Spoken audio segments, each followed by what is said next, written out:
இந்த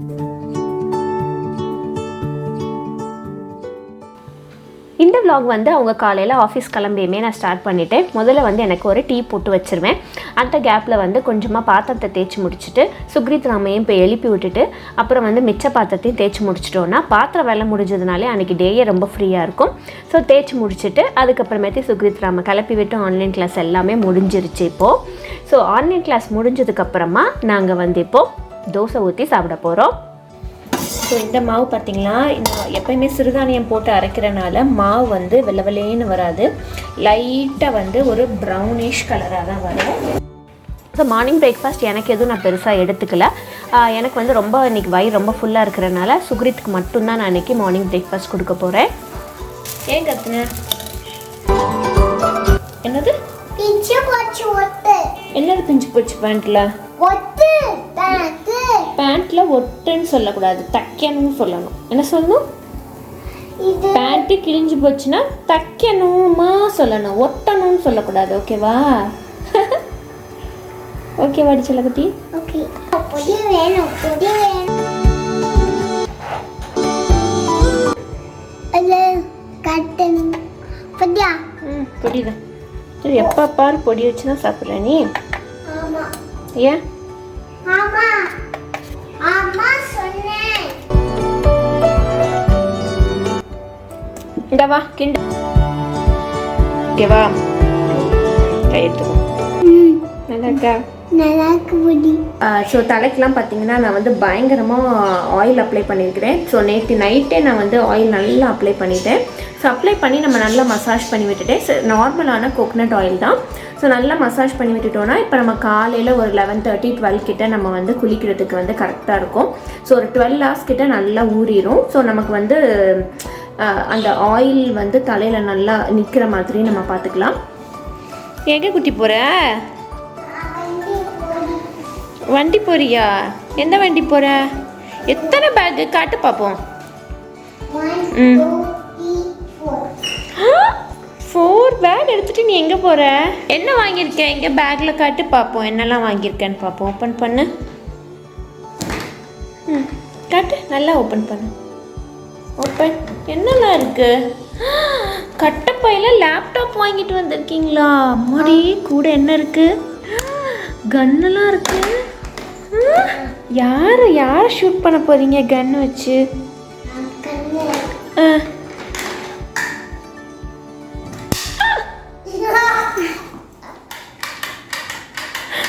என்ன கன்னு ஒர்க் ஆக மாட்டேங்குது? நல்லா நல்லா ப்ரெஸ் பண்ணு. கொண்டா பார்ப்போம். ஆமாம், இங்கே ஸ்டக்காக இருக்கும். வெயிட் பண்ணு, இது கீழே வரும்ல. ஆஹா, இன்னொரு கன் வச்சிருப்பில்லடா. முடிஞ்சு போச்சு, பிச்சாச்சு. சந்தோஷமா?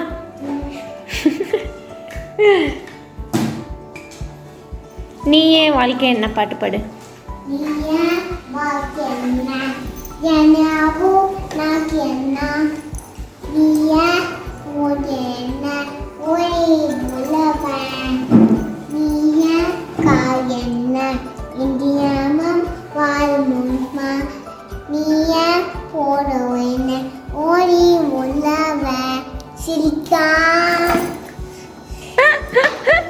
அழகா பண்ணீங்க. பத்தியா எவ்வளோ இஞ்சி இருக்கு பத்தியா நம்ம வீட்டில்? இது யார் கொடுத்தா? செக்யூரிட்டி. யார் கொடுத்தா? செக்யூரிட்டி இல்லை, பிளம்பர் அண்ணா. ஸோ இவ்வளோ இஞ்சி பார்த்தீங்கன்னா இது வந்து எங்கள் வீட்டில் வேலை பார்க்குற அந்த பிளம்பர் அண்ணா வந்து அவங்க தோட்டத்தில் விளைஞ்சுது அப்படின்னு சொல்லிட்டு இந்த இஞ்சியும் அப்புறம் இந்த கொய்யா பழமும் வந்து கொடுத்தாங்க. என்னதுமா? ஆமாம், ஜிஞ்சர் தான். உனக்கு வேணுமா? இல்ல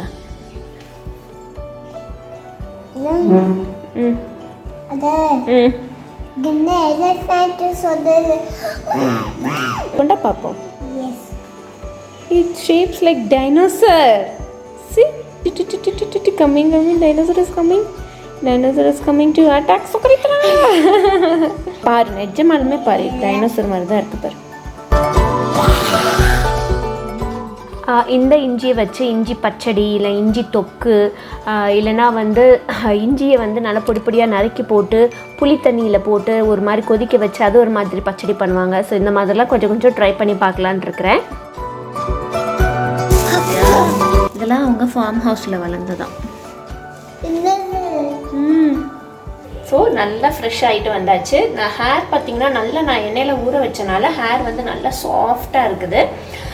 ஸோ இப்போ அடுத்து வந்து லன்ச் வந்து ப்ரிப்பேர் பண்ண போகிறேன். லன்ச்சுக்கு வந்து நான் இன்றைக்கி ஆந்திரா ஸ்டைலில் வந்து எக் மசாலா வந்து கொஞ்சம் ஸ்பைஸியாக தான் இருக்கும். நம்ம சின்ன குழந்தைங்களுக்கு கொடுக்குறனால கொஞ்சம் ஸ்பைசினஸை மட்டும் நான் குறைச்சி இன்றைக்கி வந்து நான் ப்ரிப்பேர் பண்ண போகிறேன். ஸோ லேட் ஆகிடுச்சு. முட்டையை வந்து ஃபஸ்ட்டு வேக போட்டுடலாம். முட்டையை வேக போட்டு சாதமும் பக்கத்து அடுப்பில் நான் வச்சுட்டேன்னா உங்களுக்கு வந்து ரெண்டுமே கடகடான்னு வெந்துட்டுருக்கோம். ஒரு பெர்ஃபெக்டான எக்கு எப்படி நம்ம பாயில் பண்ணுறதுன்னு பார்த்திங்கன்னா கரெக்டாக 10 நிமிஷம் தான். அப்புறம் முக்கியமான விஷயம், தண்ணி வந்து ரொம்ப தப்பதப்பான்னு கொதிக்கக்கூடாது. கொதிக்க வர மாதிரி இருக்கும் போதில் நம்ம ஸ்லோ பண்ணிவிட்டு நம்ம முட்டையை உள்ளே போட்டுட்டோன்னா கரெக்டாக பர்ஃபெக்டாக உங்களுக்கு குக் ஆகி வரும். அதே மாதிரி முட்டை வந்து உடையாமல் இருக்கிறதுக்கு கொஞ்சமாக உப்பு போட்டு மூடி வச்சிடலாம்.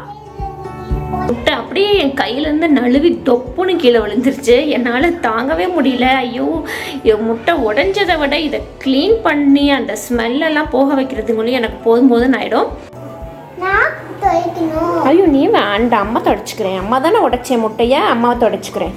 இதை வச்சு தொடச்சோன்னா வீடு ரொம்ப ஸ்மெல் அடிக்கும். ஒரு வழியாக முட்டை எல்லாத்தையுமே க்ளீன் பண்ணி முடிச்சுட்டேன். ஸோ இப்போ வந்து அடுத்து நம்ம எக் மசாலா வந்து ப்ரிப்பேர் பண்ண ஆரம்பிச்சிடலாம். அதுக்கு வந்து ஒரு நல்ல பெரிய சைஸ் வெங்காயம் வந்து நான் நறுக்கி வச்சுக்கிறேன். நல்லா பொடிப்பொடியாக நறுக்கி வச்சுக்கிறேன். உங்களுக்கு சின்ன வெங்காயம் கிடச்சதுன்னா நீங்கள் சின்ன வெங்காயம் கூட நறுக்கி வச்சுக்கோங்க. அடுத்து புளிப்பு சுவைக்காக 2 தக்காளி பழத்தையும் அதே மாதிரி நல்லா பொடிப்பொடியாக கட் பண்ணி வச்சுக்கிறேன். அதுக்குள்ளேயும் இங்கே வந்து முட்டை நல்லா வெந்துருச்சு, சாதமும் ரெடி ஆகிடுச்சு. ரெண்டையுமே நான் ஆஃப் பண்ணிடுறேன். முட்டை வெந்த உடனே அதை அப்படியே எடுத்துகிட்டு போய் அந்த சுடு தண்ணியை கீழே கொட்டிட்டு அதில் வந்து நம்ம பச்சை தண்ணி பிடிச்சி வச்சுட்டோன்னா நமக்கு உரிக்கிறதுக்கு வந்து ரொம்ப சுலபமாக இருக்கும்.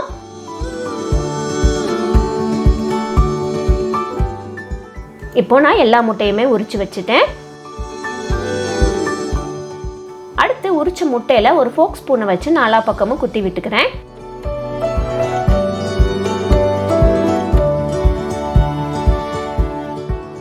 ஒரு அகலமான ஒரு கடாய் வச்சுட்டு 2 டீஸ்பூன் அளவுக்கு எண்ணெய் ஊற்றிட்டு கொஞ்சமாக கருவேப்பிலை, 2 நறுக்கின பச்சை மிளகாய் நல்லா ஸ்லிட் பண்ணி போட்டிருக்கிறேன்.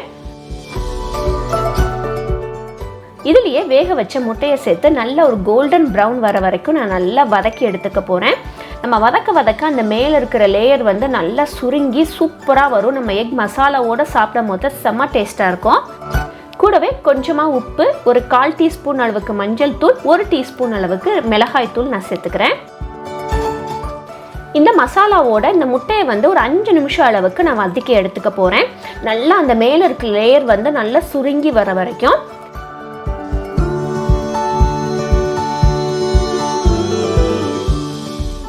இப்போ முட்டை நல்லா வதங்கிருச்சு. அதை தனியாக எடுத்து வச்சுட்டு அதே கடாயிலேயே கொஞ்சமாக வெந்தயம், கடுகு, பெருஞ்சீரகம், வாசத்துக்கு சீரகம் போட்டு நம்ம நறுக்கி வச்சுருந்த வெங்காயத்தையும் சேர்த்து கூட 1 டேபிள் ஸ்பூன் அளவுக்கு இஞ்சி பூண்டு விழுதையும் சேர்த்து நல்லா வதக்கி விட்டுக்கிறேன்.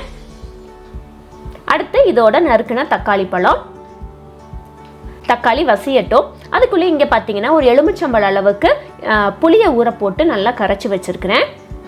தக்காளி நல்லா மசிஞ்சிருச்சு.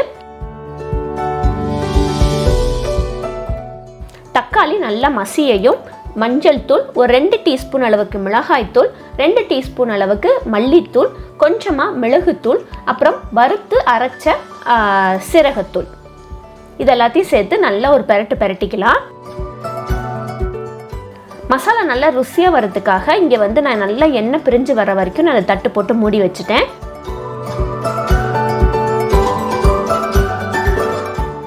அடுத்து இதில் கரைச்சி வச்சிருந்த புளியை சேர்த்துட்டு கொஞ்சமாக கரம் மசாலா தூள் சேர்த்துக்கிறேன், ஒரு 1 டீஸ்பூன் அளவுக்கு.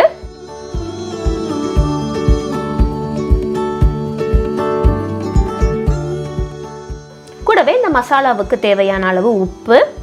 மசாலாவை ஒரு 2-3 நிமிஷம் நல்லா வதக்கி விட்டுட்டு நம்ம வதக்கி வச்சிருந்த முட்டையை இதில் சேர்த்துடலாம். நல்லா ஒரு 2லேருந்து 5 நிமிஷம் நல்லா மூடி வைக்கையுமே நல்லா எண்ணெய் பிரிஞ்சு வந்துடும். அதுக்கப்புறமா கொஞ்சமாக மல்லி இலை தூவி இறக்கிட்டோன்னா சூப்பரான ஆந்திரா ஸ்டைலில் உங்களுக்கு எக் மசாலா ரெடி ஆயிரும்.